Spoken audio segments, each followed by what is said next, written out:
साथियों, आज के इस वीडियो में हम राजस्थान के लिए FLN 11 की आंसर की लेकर के आए हैं। FLN 11 का नाम है शिक्षण अधिगम और मूल्यांकन में ICT का एकीकरण। तो इस वीडियो को पूरा देखने पर आप निश्चित तौर से इसके जो सभी प्रश्न हैं वो आसानी से हल कर पाएंगे। उससे पहले निवेदन ये रहेगा कि आप इस मॉड्यूल को या इस कोर्स को ध्यानपूर्वक पूरा अवश्य करें, ताकि जो समय के साथ बदलाव हो रहे हैं उसके साथ नवाचार जो आ रहे हैं या ICT का जो उपयोग है वो आप समझ पाएंगे।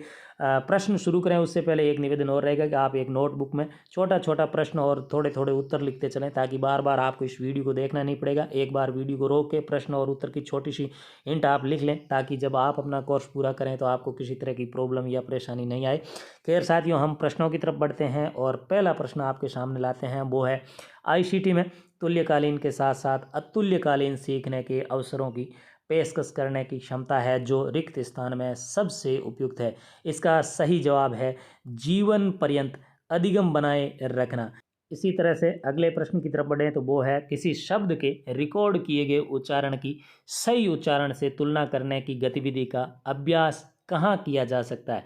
इसका जो सही जवाब है वो है भाषा प्रयोगशालाएं। तो इस प्रश्न के बाद यदि अगले प्रश्न की तरफ बढ़ें तो वो है NEP यानी नेशनल एजुकेशन पॉलिसी 2020 वर्ष रिक्त स्थान तक प्राथमिक विद्यालय में सार्वभौमिक बुनियादी साक्षरता और संख्यात्मकता प्राप्त करने की सिफारिश करता है। इसका सही जवाब है 2025। जी हाँ दोस्तों, इसी तरह से यदि हम अगले प्रश्न की तरफ बढ़ें तो वो है निम्नलिखित में से कौन सा सत्य नहीं है ICT शिक्षण सामग्री को होना चाहिए।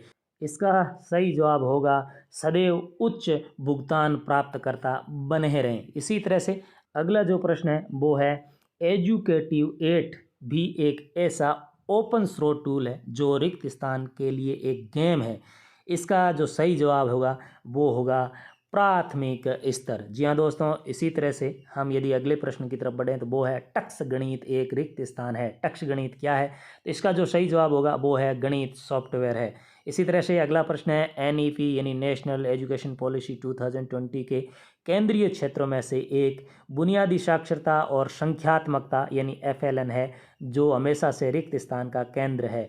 इसका जो सही जवाब है वो जवाब होगा पूर्व प्राथमिक और प्राथमिक शिक्षा। इसी तरह से अगला प्रश्न है पाठशाला द्वारा विकसित एक पोर्टल और ऐप है। इसका जो सही जवाब है वो होगा CIET और NCERT।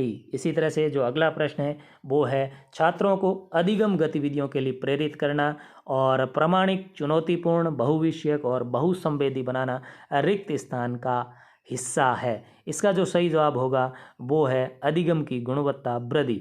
इसी तरह से अगला प्रश्न जो है वो आपके सामने ये रहा, वो है पूर्व प्राथमिक और प्राथमिक शिक्षा में ICT का अतिरिक्त उपयोग रिक्त स्थान होगा।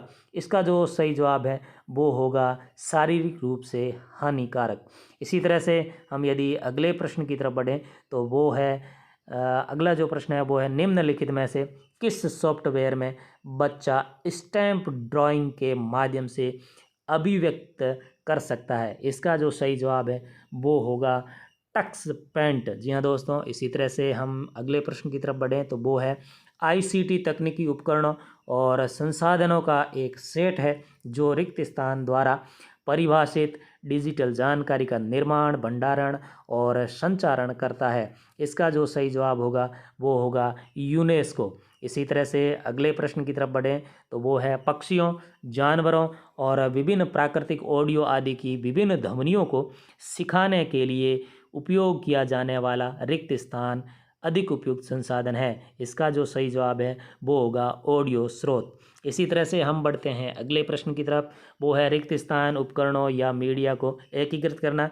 तभी प्रभावी होता है जब इसका उपयोग सामग्री और शिक्षण अधिगम की विधि के साथ उचित रूप से किया जाता है। इसका जो सही जवाब होगा वो है शिक्षा शास्त्र। इसी तरह से अगला प्रश्न है प्राथमिक स्तर पर रिक्त स्थान का उपयोग शिक्षकों द्वारा भागीदारी को प्रोत्साहित करने और आनंददायक तरीके से अधिगम को बढ़ावा देने के लिए किया जा सकता है। इसका जो सही जवाब है वो होगा डिजिटल गेम। इसी तरह से अगले प्रश्न की तरफ बढ़ें तो वो है कक्षा के वातावरण में रिक्त स्थान से तात्पर्य शिक्षकों या प्रौद्योगिकी या व्यक्तियों की उपलब्धता, ICT को संभालने में शिक्षक की योग्यता आदि से है। इसका जो सही जवाब होगा वो है मानवीय संसाधन। इसी तरह से हम अगले प्रश्न की तरफ बढ़ते हैं और अगला प्रश्न है स्वयं SWAYAM का पूर्ण रूप क्या होगा, स्वयं का अर्थ क्या या फुल फॉर्म क्या है। तो इसका जो सही जवाब है वो होगा study webs of active learning for young and aspiring minds. इसी तरह से हम अगले प्रश्न की तरफ बढ़ते हैं। तो अगला प्रश्न है सूक्ष्म स्तर इंगित करता है। सूक्ष्म स्तर किसको इंगित करता है। तो इसका जो सही जवाब है वो है वास्तविक कक्षा का वह स्तर जहाँ शिक्षण अधिगम होता है। अगला प्रश्न है बच्चे रिक्त स्थान के संपर्क में आने पर असुरक्षित स्थिति में आ जाते हैं। इसका जो सही जवाब होगा वो है हानिकारक और शोषक साइट्स। अगले प्रश्न की तरफ बढ़े तो वो प्रश्न आपके सामने है ECCE अधिगम के अनुभव में प्रौद्योगिकी के क्रियान्वयन की प्रक्रिया को विभिन्न दृष्टिकोणों से देखा जा सकता है। ये रिक्त स्थान हो सकते हैं। इसका जो सही जवाब होगा वो होगा समष्टि स्तर, मध्य स्तर और सूक्ष्म स्तर पर।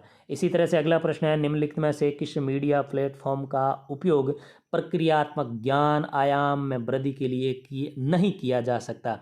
तो इसका जो सही जवाब होगा वो है टेक्स्ट या पाठ जिसे हम कह सकते हैं। अगले प्रश्न की तरफ बढ़ें तो अगला प्रश्न आपके सामने है पूर्व प्राथमिक या प्राथमिक स्तर पर निष्पादित सामग्री को मोटे तौर पर ज्ञान के निम्नलिखित आयामों के अंतर्गत वर्गीकृत किया जा सकता है। इसका जो सही जवाब होगा वो होगा तथ्यात्मक, संकल्पनात्मक, प्रक्रियात्मक और मेटाकॉग्निशन। इसी तरह से अगला प्रश्न है रिक्त स्थान स्तर पर निष्पादित सामग्री में पढ़ने, लिखने और अंकगणित के लिए तत्परता शामिल हो सकती है। इसका सही जवाब होगा पूर्व प्राथमिक और प्राथमिक। इसी तरह से रिक्त स्थान विजुअलाइजेशन प्रक्रियाओं का समर्थन नहीं करता है जो कक्षा की स्थिति में आसानी से उपलब्ध नहीं है। इसका जो सही जवाब है वो है मुद्रित सामग्रियाँ। इसी तरह से अगले प्रश्न की तरफ बढ़ें तो वो है शिक्षार्थी के आयाम जिन्हें ICT का उपयोग करने के लिए समझने की आवश्यकता है वे क्या है। इसका जो सही जवाब होगा वो होगा जनसांख्यिकीय, संज्ञानात्मक, प्रभावशाली, सामाजिक और शारीरिक। इसी तरह से हम अगले प्रश्न की तरफ बढ़ें तो ये थोड़ा बड़ा है। अधिगम शिक्षण अधिगम में ICT एकीकरण का अर्थ है एक, केवल इंटरनेट और डिजिटल उपकरणों का उपयोग करना। इसके अलावा दूसरा जो है इसमें प्रौद्योगिकी का सावधानीपूर्वक उपयोग। तीसरा आवश्यक उद्देश्यों और अधिगम के परिणामों को प्राप्त करने के साधनों के रूप में डिजिटल उपकरणों का उपयोग। और चौथा है शैक्षिक प्रक्रियाओं के लिए प्रौद्योगिकी का निर्बाध उपयोग। इन चारों में से सही विकल्प का चुनाव करना है और ये एक से अधिक सही भी हो सकते हैं। चलिए इसका सही उत्तर देखते हैं। तो इसका सही उत्तर होगा 2, 3 और 4। ये ऑप्शन आपके ऊपर नीचे हो सकते हैं, इसलिए आपको ध्यान से देखने की आवश्यकता है। अगले प्रश्न की तरफ बढ़े MOOC का पूर्ण रूप क्या है। तो इसका जो सही जवाब है वो होगा मेसी ओपन ऑनलाइन कोर्स। इसी तरह से हम अगले प्रश्न की तरफ बढ़ें तो अगला प्रश्न है रिक्त स्थान का अर्थ वर्ग आकार, आयु के संदर्भ में विविधता, सांस्कृतिक संदर्भ, सामाजिक आर्थिक स्थिति, लिंग, सीमांतता, भौगोलिक स्थिति और प्रौद्योगिकी की उपलब्धता पहुँच है। इसका जो सही जवाब है वो है जनसांख्यिकीय। इसी तरह से अगले प्रश्न की तरफ बढ़ें तो अगला प्रश्न है ICT को एकीकृत करते समय विचार किए जाने वाले मापदंड निम्नलिखित में से कौन से हैं। तो इसका जो सही जवाब है वो होगा सामग्री की प्रकृति, आधारभूत संरचना और मानव संसाधन। अगले प्रश्न की तरफ बढ़ें तो अगला प्रश्न जो है वो है TPAC का अर्थ क्या है, TPACK का अर्थ क्या है। इसका जो सही जवाब है वो है टेक्नोलॉजी, पेडागोजी और कंटेंट नॉलेज। अगला प्रश्न है ICT का अर्थ रिक्त स्थान है। ICT का अर्थ आपको बताना है तो इसका अर्थ है इंफॉर्मेशन एंड कम्युनिकेशन टेक्नोलॉजी। अगले प्रश्न की तरफ बढ़ें तो अगला प्रश्न आपके सामने है रिक्त स्थान वास्तविकता, वास्तविक दुनिया के वातावरण का एक संवादात्मक अनुभव है जहां वास्तविक दुनिया में स्थित वस्तुओं को कंप्यूटर द्वारा उत्पन्न अवधारणात्मक जानकारी, कभी कभी दृश्य, श्रव्य, हैप्टिक। आगे हम प्रश्न को छोड़ देते हैं तो इसका जो सही जवाब होगा वो होगा संवर्धित। इसी तरह से अगले प्रश्न की तरफ बढ़ें तो अगला प्रश्न आपके सामने रहा वो है ICT व्यक्तियों से लेकर समुदायों तक सभी के लिए उनके आर्थिक और सामाजिक कल्याण में सुधार के अवसर प्रदान करता है और समाज में हाशिए पर स्थित लोगों को मुख्य धारा में लाना रिक्त स्थान का हिस्सा है।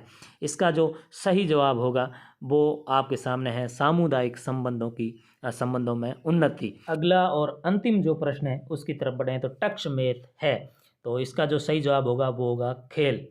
तो साथियों, ये थे सभी 40 प्रश्न जो हम आपके सामने लेकर के आए। अगले वीडियो में हम जो मॉड्यूल 12 है, 12वां मॉड्यूल है, उसके आंसर की है वो भी आपके सामने लेकर के आएंगे। आशा करेंगे ये वीडियो आपको पसंद आया होगा। साथियों, वीडियो के अंत में एक निवेदन रहेगा, यदि आपको ये वीडियो पसंद आया हो तो इस चैनल को सब्सक्राइब अवश्य करें ताकि इसी तरह के वीडियो आपको और समय पर मिलते रहें। आशा करेंगे आप सबका स्वास्थ्य उत्तम होगा। आप सबका दिन शुभ हो। धन्यवाद। नमस्कार।